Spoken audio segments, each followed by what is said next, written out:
No Halloween costume, Coach? I'm sorry? No Halloween costume? No. That's right. I forgot it was Halloween. Kind of busy. You should dress up as a sports writer. That's exactly right. Get abused, right? Live check to check, Mac. That's it. I should dress up like Ross. What would that look like? Spring and tall. What would that look like? I don't know. Get the chest I'm out. not going to go there, Ross. Mustache. I'll leave that for the imagination. That's dangerous. So, very, very disappointed for Noah Taylor. The transfer portal's good for a lot of things, and he has been wonderful for us. I just talked to him. He was just told, and he's being positive. He wanted me to tell you all because he's got so many players worried about him and texting him and calling him, and he said, let's get it out there and let everybody know. So we've got to thank him for all he's done. He's a tremendous leader. He's one of the reasons that our defense has improved so much. He will go to Charlottesville with us this weekend, or he's planning on it, and see his buddies. But he came here to help us, and he came here to be in the NFL. So now what we've got to do is get him fixed and get him in a position where he has a chance to make an NFL team. But when you're a head coach, the three toughest things you have, people think it's just losing. It's not. It's when a young guy gets hurt and can't play anymore as hard as these guys work. It's when a young guy gets in trouble and makes a poor decision, and these are young people that make poor decisions at some points of their life, and you hate the consequences, and you've got to hope that they wake up and can do better moving forward. And the third thing is that guys just don't get to play, that are working really hard, that are talented, and they've done everything right, and they don't get to play. So those are the three hardest things on a head coach, because you recruit these guys, you get them here, and you have aspirations for them, you have hopes for them, and then whether it's getting hurt, not playing, or getting in trouble, it's not what you expect and what you want for that family. So very physical game. We lost a lot of guys, but at the same time, that's what recruiting's got to do. You've got to step up. If you think about, we played the first part of the season without Josh Downs and Antoine Green, and our offense kept scoring points. So next man up, and that's what has to happen as you move forward. Really proud of our team's performance on Saturday night. It was a tough first half. I was a little disappointed that we scored before the half, but we got the ball back and had a chance to score again. And I was disappointed that we didn't move the ball and get points. And then coming out of the half, we've done a good job in the early third quarter, and we don't move the ball, and then Pitt goes right down and scores, and they hit number 5 again for the deep ball, which is what we talked about, doing a better job of stopping that at halftime. So we're at 24-14 with 10:37 left to go in the third quarter, and things aren't looking good. And then from that point forth, our defense stepped up and started making stops and had a turnover. Our kicking game kicked in with a punt return down to the 35 that led to points, and the turnover led to points. It was at plus 49. So we got short fields in both of those situations, and I think we scored 4 straight times, 4 straight drives in the second half, and put the game away. So 28 unanswered points. So really, really proud of the way the guys played from that 10:37 mark in the third quarter on. Offensive players of the game, Antoine Green and Drake May. Contributors at a very high level, Josh Downs, who could be the player of the game each week. Elijah Green continues to play well. We're so proud of him. And John Copenhaver, he keeps making plays and a lot of blocking or whatever he's doing. And the entire offensive line. There was 1 sack contributed to the offensive line. So those guys really did a good job. We've given up 10 sacks in the previous 2 games. So that was a huge difference in this ball game. Defensively, player of the game, he keeps playing great each week, is Kamen Rucker. He had a sack. He had the forced fumble. He just makes play after play after play. He played power end, but also when Noah got hurt, he played some jack. So he's smart, he's tough, and we just love the way that he plays. Contributors on defense, Kevin Hester has really stepped up since we lost Ray Bahasic. Ritzy is playing at a very, very high level. He's showing up all over the place. Both linebackers are playing at a high level. And Storm Duck played the best game since he's gotten hurt. And I thought it was one of the first times he really felt comfortable planning on that screen and coming up and making an aggressive play with his ankle. And then he made the fourth down stop that was the last play that Pitt had the ball. So very, very proud of Storm. And Don Chapman stepped up and did a lot of good things during the game. Special teams player of the game was Josh Downs. He made some really good decisions on the punt, saving some yardage, because usually if the punt hits the ground, it's 17 more yards of field position that you lose. And they were inconsistent with their punt, and he caught them, and also took the one back to the 35-yard line that led to points. Contributors, Elijah Green, he makes a tackle at the 6-yard line, and that led to points. So they're learning that field position is so valuable, and that a tackle at the 6, defense has to step up. Then it's a short field and you score points. So Elijah just continues to do great things. Jalen Brooks, a walk-on, he's good on special teams every week. John Copenhaver's name comes up again. DJ Jones had to step in for injured players and play a position he hadn't even worked at, and did a really good job on special teams. Day Hollins is all over the place. Don Chapman, Elijah Green was playing a lot on offense. He was on every special team, and he got some cramps, and Don Chapman just jumped in and said, let me handle it. I'll take the place. And then Jake Harkleroad is another young walk-on that's playing at such a good pace for us that he actually covers kickoffs so well they've started double teaming him. And we had 2 short kicks to start the game, and the guys covered to a point they didn't even get it back to the 25-yard line. Punt coverage has been really good. So the special teams are Saturday night started winning games, and instead of just being a participant. 7-1 for the first time since 2015. We were 7-1 in 97, 96, and 93. And the only other time we've been 7-1 since then was 1983.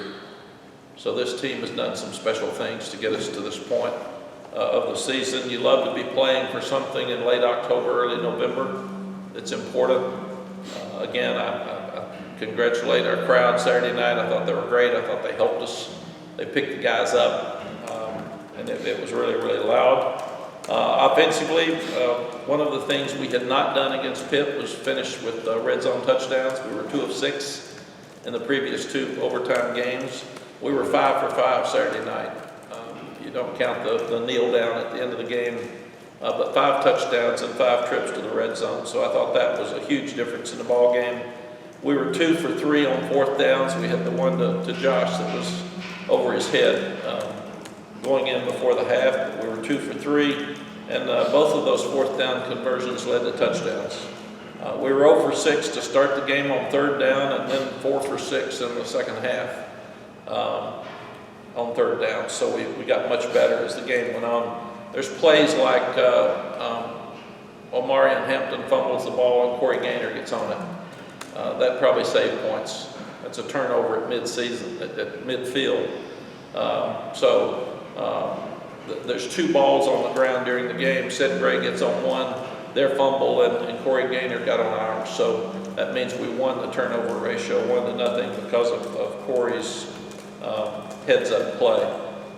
Instead of the running game, I thought the offensive staff did a really good job in the second half of getting the ball to the backs and to Josh Downs in space. And that took the place of our running game because they were loading the box so much and blitzing all up inside. So we got our speed on the corners.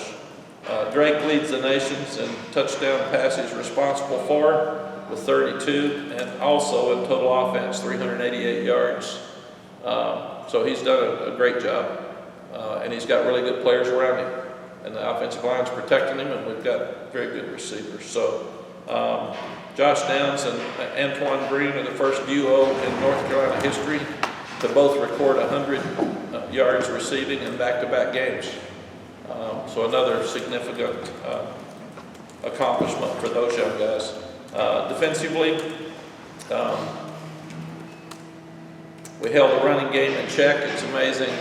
Abanikanda is so good. He gets 131 yards, and we did a good job compared to the 320 yards that he got against Virginia Tech, 6 touchdowns. He's just really a good player. And I was impressed by watching him play. But defensively against Appalachian State, we gave up 21 explosives. Saturday night, we gave up 8. So we're getting better. We're doing the little things better. We still gave up some big passes, but I was proud of the defense that they stepped up and they held them to 367 total yards. And that's more like the defense that we want to play. They're giving up 23.5 points per game in the ACC. And that's a lot more like what we want to be instead of what we were at the first of the year. So we're making a lot of progress. Didn't give up another point after 10:37 left in the third quarter, 10:07, excuse me, left in the third quarter. While we said we had 28 unanswered points. Held them to 6 of 15 on third downs. There were 2 third and ones that we made stops with one of the best backs in the country. One of those stops being the forced fumble that led to points, and then we stopped them on a 4th down. So a lot of progress on defense as we continue to watch those guys. We were worried about the time of possession. I think we touched the ball 3 times the first quarter. Time of possession, we ended up with 31 minutes and 28 seconds to their 28 minutes and 32 seconds. So we ended up with an edge in an area that we were really, really concerned about. And that made a huge difference. Special teams, we thought again, were really good. We covered kickoffs well. After the first couple, they just fair caught the rest of them or let them go over their head because we started kicking the ball better. Noah Burnett kicked the ones in the end zone after early.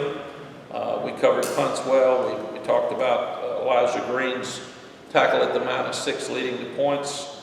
And we had the great punt return that led to points as well. Virginia is the South's oldest rivalry. We've played that game more than any other that we've played. It's very important between 2 like universities. They're playing great defense. Brennan Armstrong threw for 553 yards against us last year. He threw for a career and hit all of them. They've got great receivers and they're playing really good defense. And had a chance to beat Syracuse at Syracuse. Had a great chance to beat Miami the other day, and I know disappointed in that loss. Beat Georgia Tech on the road, so they're getting better each week, and Tony Elliott's done an outstanding job, and I'm very impressed with him and his story. Defensive coordinator came from Air Force, and we know his history and his background. He's really aggressive, but does an outstanding job of coaching. And Des Kitchens, we knew from NC State, the offensive coordinator, so we'll have our hands full. But we've talked about, proud of the guys that they're rated. They're going up in the polls each week.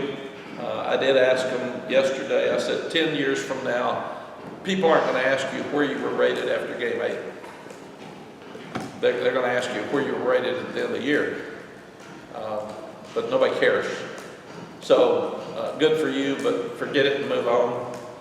Secondly, you start talking about the scenarios in the Coastal, none of that matters. You got to be good enough to win.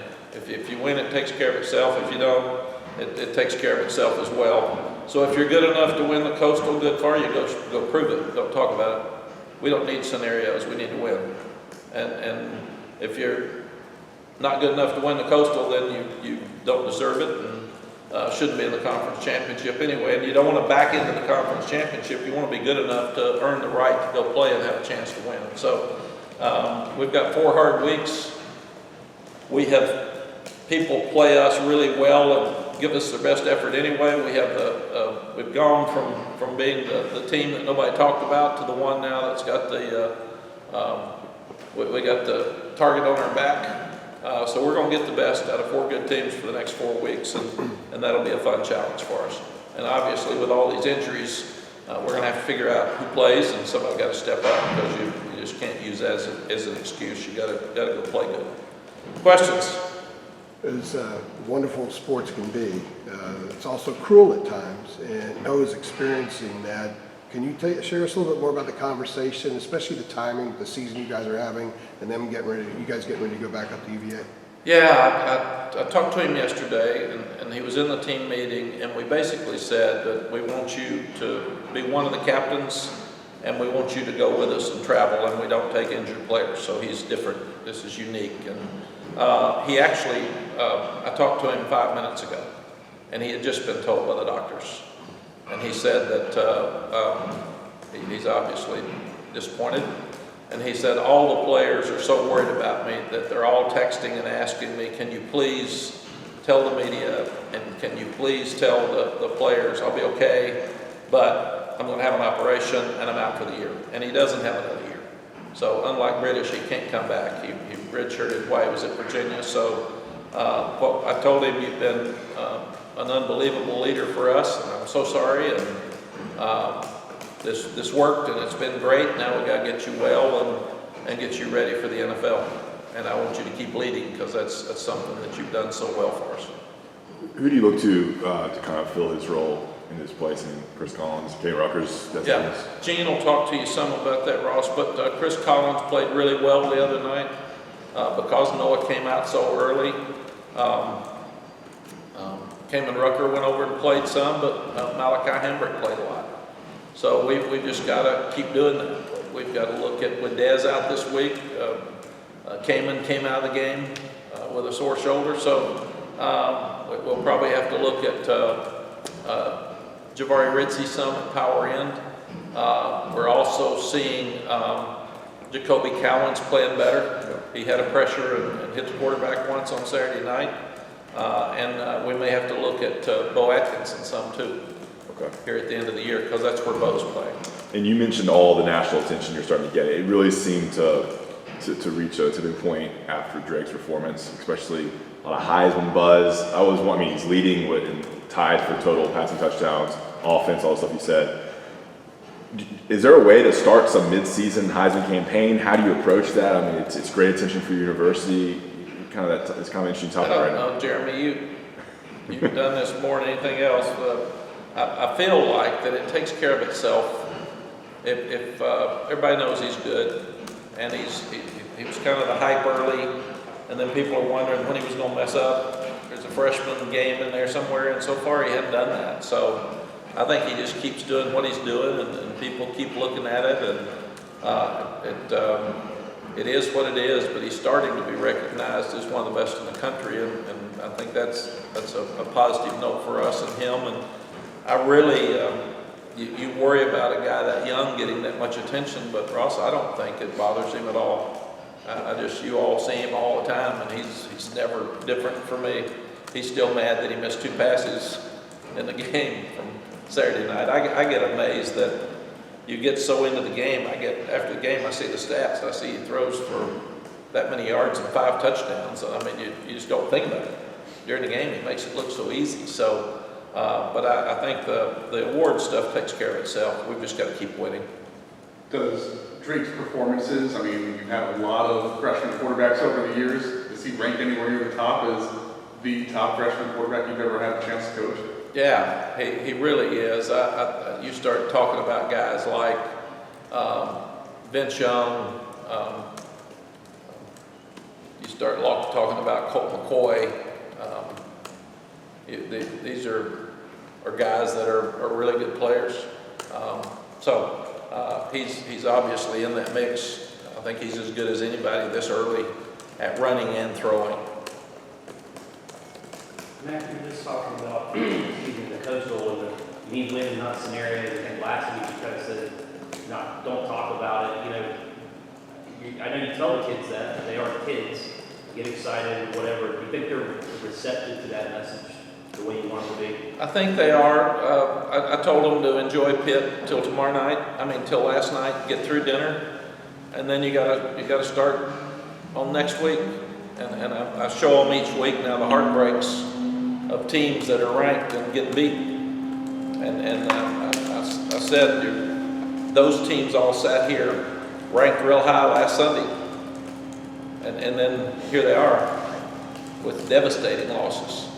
And it's happening, and it's real. So you've got to make sure on Tuesday morning, Monday you start working on the next opponent, and by Tuesday morning you're all in to the next opponent. And one of the things that I've really enjoyed about this team is they really have been a player-led team. It's something we talk about all the time, but they have been. And I told them after the pregame talk on Saturday, I said, we are leaving you. This is your team. You get on the bus, you go play. We weren't out there on 3rd and 1. We can counsel you, we can guide you, but you got to play. And very honestly, if you're going to be the team we want to be here, there's a story to be told, and so far your story is really good, you got to finish your story. And your story's got 4 weeks. And then you've got another chapter. But you've got to finish it, and you've got to finish it right. And if you're ready to play, we're a good team. And we're getting better on defense. We've been good on offense all year. So, and special teams is really stepping it up. So if you're ready to play, we got a chance every week. If you're not ready to play, we'll get beat. So you have to be able to control your mind enough not to read social media and not to start feeling too good about yourself. Be hard on yourself. And what we should be talking about is we should be gaining confidence because of how we're playing, but also we should be really hard on ourselves for the things that we have to fix. And that's the biggest part of this. And I think this team's been as much fun as any I've ever coached, just because they listen and they're interested and they try to do well. So far they have tried every day in practice since spring, and they've played hard in every game, and that's hard to do. Now they got 4 more weeks to do that, but it'll be interesting to watch them. And after that physical game and losing so many players and guys having to step up this week, going on the road. Again, I also told them, Aaron, and I thought this was interesting. We go on the road to Appalachian, we're up by 20 and we win by 2. And we're up by 20 in the 4th quarter.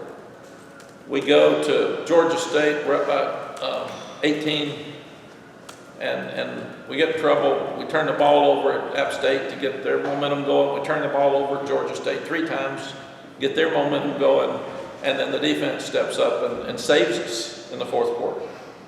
And then we go to Miami, and we have a lead, and we have to hold on and tip a ball and intercept a pass to win the game and on the last drive. And then we go to Duke, and we got a chance to go up by 17, and we mess it up. And then we have to take a drive to score with 16 seconds left, and then tip a ball and intercept it to save the game. So the 4 games that we have played on the road have all come down to 4th quarter. It is harder to play on the road for whatever reason. We've had chances to extend those leads on the road, and we haven't done it. We've had a lot more turnovers on the road than we have at home. So for whatever reason, and I don't know if it's where you sleep at a different place, the fans are different with motivation, I don't know. But we're 17 and 6 at home, and we're 11 and 12 on the road. So I've told them we're going on the road, if you hadn't noticed. You have to play better on the road than you do at home to have a chance to win. You've seen a lot of teams obviously take their form. Was what we saw the last 25 minutes the other night maybe a convergence of some things you had seen coming, trending in that direction? Yes, and I like it, especially the defense. I started seeing good defense, and we haven't seen that consistently, and I saw it for a half, really. So I like that, and that has to give them confidence and build on it. We were penetrating and more aggressive up front, linebackers playing downhill and doing things we've been talking about that we haven't done. The thing that worries you right now as a coach, Andrew, is I'm not seeing one game lead to the next. I'm seeing things like that. How can Oklahoma State beat Texas and get beat 48-0? I mean, it's just crazy out there. And I don't know why. I study college football. I love watching college football. I try to figure out what happens and why. And I'm constantly looking at every little angle to help our guys stay alert, be ready to play. But I don't know. So what we've got to do with this team is we've got to take the positive things we're doing and not make it complacent. Last year we'd play great and awful. This year this team seems to be working to continue to get better. And if they keep doing that, we'll be okay in the next 4 weeks. Because we'll have a chance every week, but we could very well lose these 4 games just as easy. Mack, you referenced Brennan Armstrong throwing for 550 yards against y'all last season. Obviously, Virginia's offense has been not as good this season. Is it, from your point of view, what has changed with them? Is it as simple as Bronco leaving, kind of throwing the offense out of whack? I don't think you ever know when new coaches come in. There's always changes. There's changes to offense. There's changes to scheme. There's changes to culture. Sometimes people respond to it very quickly. Sometimes it takes a little bit longer. Miami, same thing. And our business is so tough now. Again, I haven't counted them, but I think this may be the 5th new coach we've coached against this year. And got another one at Georgia Tech.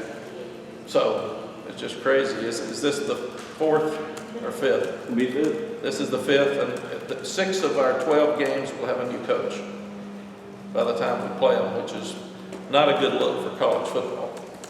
And had you known Tony Elliott before this season? I think he was at Clemson before this. Yes, Dabo and I are very good friends, and Dabo just admires him so much and respects him, and he's got an unbelievable story. And I sat with him at the ACC meetings this spring, and I really enjoyed getting to know him. And I told him that, I said, why do you come over here and sit with me instead of Dabo? You tired of Dabo after 10 years and you've heard enough? And he laughed and said, yes. So I told Dabo, I got a new buddy and he's not going to talk to you anymore. So I really like him. He's a nice man, and he'll do a great job in Virginia. I'm sure there are some losses that stick with you, throughout your career. I wonder if the '96 loss up there in Charlottesville is one, and you obviously have some coaches that were on that team as well. Yeah, there's probably 3 that stick. The NC State game last year, the 96 loss, and the Texas Tech loss where we're number 1 in the country and lost with 3 seconds left. And it's interesting that people ask you about those games. They don't ask us about we were down 20-3 here in '97 and won 48-20. Nobody remembers that one. I do. So thank you, Andrew. You never asked me. I was there for that. I asked you about 96 before that. The national title game is not on there? I'm sorry. The title game where Colt got hurt is not on that list? Yeah, but that was not fair because we had to put a freshman quarterback in, and I didn't do a good job getting him ready to play, and we still we were down by 3 with 3 minutes left to go in that game, and had a chance to win. But these others, we were at full strength.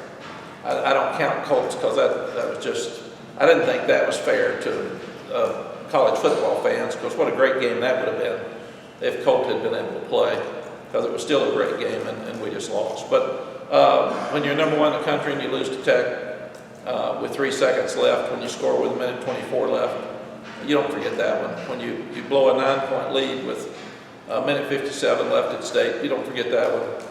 And this one, 17 points in the 4th quarter nowadays wouldn't be that big a deal. Back then in '96, it was a big deal because we had the ball going in and through the interception. So those are things you don't forget as a coach, and people don't let you forget them. Does losing Caleb Woodford this week present an opportunity for someone else to step up, or more so just create another reason for guys like Antoine Reed and Josh Jones to have even bigger of a game this week? No, we need to continue to grow at running back, and I don't want to act like we don't want to run the ball. We do, but we don't want to be stubborn, and we've done that some in the past. Why run up inside and get no yards and be 2nd and 10? And we still did that twice in the second half.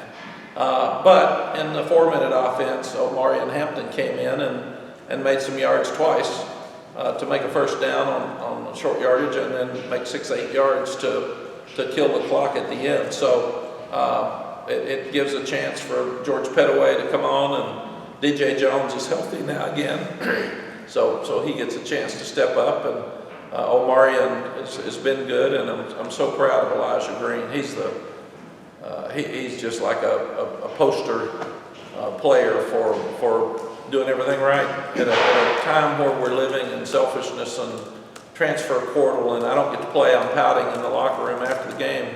This guy's been on the scout team as a running back this year, challenging our defense every play and on every special team, and he never gripes about anything, and he's a top student in our business school, and I mean, he is, every time some player is griping, I say, go talk to Elijah. He made it work for him. Mack, is that, for a coach, you're talking about the losses you never forget, is that, just listening to you, the question occurred to me, is that where the notion of curses come from? Because you're not going to forget them anyway, but then everyone reminds you of it. You know, like people say you're cursed at Virginia or whatever, you know what I'm saying? Yeah. Like, is that where that notion comes from? Because no one lets it go? I don't believe in curses. Okay. I don't believe in that. The other thing that's weird is people give coaches too much credit when you win and too much criticism when you lose. We sit around and talk about it's a player-led team all the time. I've done very little to help this team. Kind of guided them in the spring. We got them off on the right place, but they came up with their PAT, passion, accountability, and toughness, and they've lived up to it. You can't make people do things. You can guide them. You can encourage them. And I've never lost or won a game. Players do. And that's it. And then people talk about curses. Half of this team's never even been to Charlottesville. Right. And we're talking about one week not carrying over to a next, 1 year, or the curse from 1996. Damn sure doesn't follow. Some of these weren't alive. So, I mean, I could move on without that being an issue in my life. And do I beat myself up for losses we've had? Yeah, because I always wonder what could I have done differently to help. You know, that's the tip ball over the middle that's intercepted for the touchdown in '96. I'd have run a draw and kicked a field goal. What would you do different? The loss at Texas Tech, what would I have done? I would have run the clock down and called timeout before the first play when we were first and goal from the 7, instead of waiting till the second play because he ran a counter play and scored on the first play. And I would have had the clock down to 40 seconds now instead of staying at 124 to give them a chance to take it down the field. And I remember then we kicked it off, and he's supposed to kick it on the hash. He kicked it in the middle of the field. They ran it back to the 37. One of our defensive backs had the ball hit him right in the hands, which would have won the game. We'd still be number 1. It slipped through. Do you remember those things? Yeah. Every one of them. Do I remember all the wins? Nah, I'm like a fan. Was that the Crabtree game? Yes. Yes. You can't single crack. Yeah. The quote. Yeah. Mack, from a program standpoint, how important is Drake getting this high? Just strictly from the program, and you've talked about being a cool place to play and all that, but the real hype that he's getting. Tommy, kids want to play with really good players. And when they see what we're doing offensively and they see the improvement on defense, we're having some kids call us back in recruiting that are saying, hey, would you still be interested? And that's a cool place to be. That's why it's important that we finish. But absolutely, if you're a receiver right now, why would you go anywhere else? I mean, he hit 10 different receivers and 4 different guys scored the 5 touchdowns, and he's got an amazing knack to find the open receiver. But yes, I do think the hype really helps us across the board. People are excited on campus. I said it Saturday night. It's fun to see your campus buzzing and Chapel Hill full and fun. And I walk on campus and kids are so excited about the team and season. So it's a fun time. That's where you want to be. On Drake, man, I've probably asked you this, and probably asked longer this before too as well, but are you surprised at how good he is? I mean, you probably knew he was going to be pretty good, but I mean, he is making some throws that are incredible, and just the numbers. I am surprised that he's this good this fast. the throws that amaze me, or he pumps the fake, and Spencer Rolland does a good job of running the defensive end upfield, and he steps up underneath it. He's going to his right. He kind of pumps it.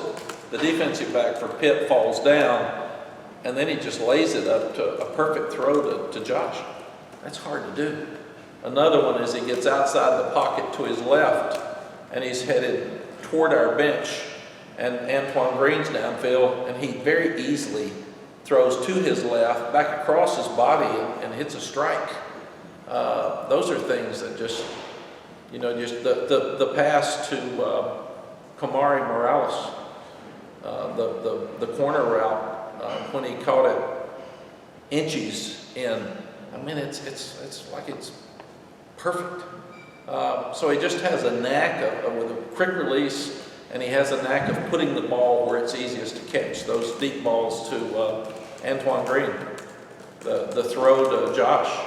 And it goes back to the Colt McCoy days for me. When he misses one, I'm shocked. He's sprinting and he throws a low pass to Josh Downs, and I'm thinking, what's that about? Man, and that's one of the few he missed all night. And he's doing a better job of sliding, and he's doing a better job of not taking sacks. If it's not there, he's going to get rid of the ball, and he's going to throw it in the right place to make sure it's just an incompletion. So that's where I think Ross, he's playing way beyond his years. Are the NFL scouts already calling you? There's no question. But you know what they were last year? It was really interesting. When they would come in, they would say, "Who is 10?" And we said, "Yeah, he's going to be good." Mack, you talked about Elijah Greener as the poster child for doing everything right. Can you see the influence of a guy like British on him? He's also been in the program for a while. Yes. British is, and I think it's one of the reasons British wants to come back, but he's done everything right. He leads, and he's there every day, and he picks these guys up. And I see him sitting on the bench during the game talking to running backs. And you look at this team. I told Antoine Green Saturday night, right before you all talked to him, I was so proud of him because he breaks a collarbone, and he's had awful luck.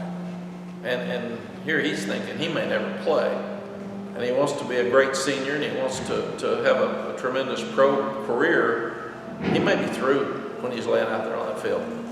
I mean, the look on his face, and he teared up. I felt so bad. And I told him the other night, I am so proud of you. People forget you laying on that field in preseason with a broken collarbone thinking you may never play again. And here you are catching balls for more than 100 yards each week.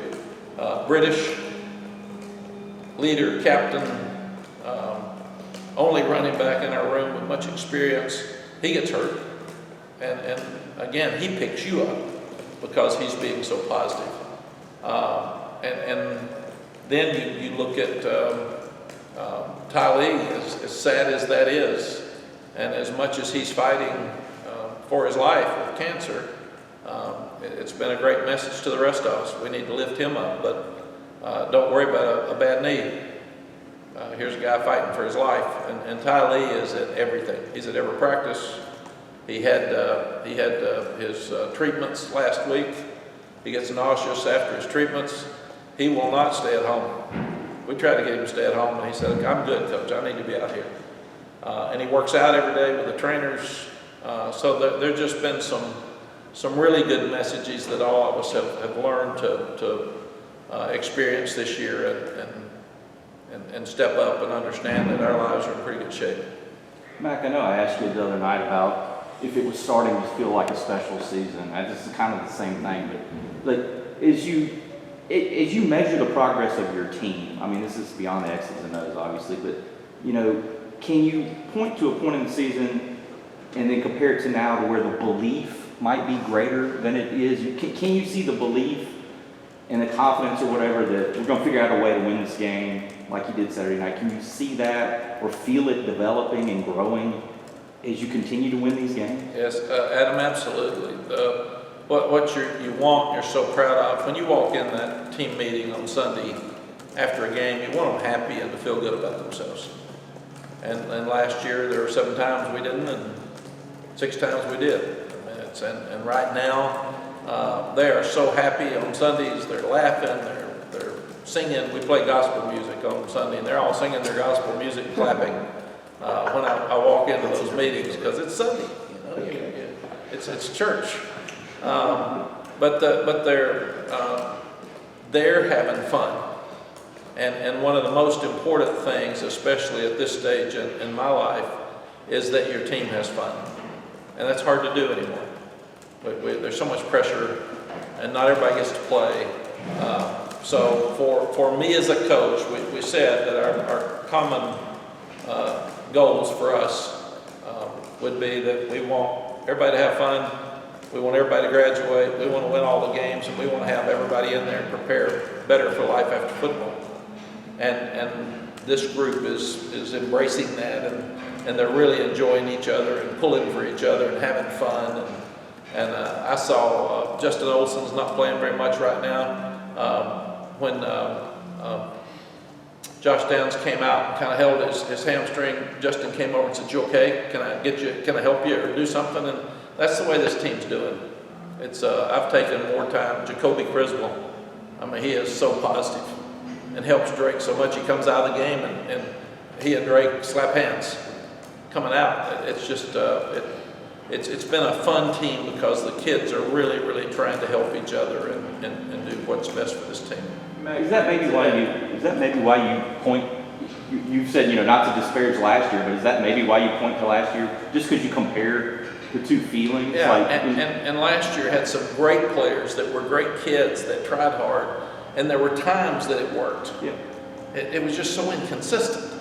And as my job, one of my jobs is to make sure that they're consistently good and getting better. And I missed it. I just didn't do it, and that's why I've said that the whole time. That's on me. We didn't have a player-led team with consistent good leaders last year. And this team is out of our hands because they've taken over. And they're being positive. And I worry this week after such a physical game, will they be as exciting going on the road? But so far, they've answered the bell every time.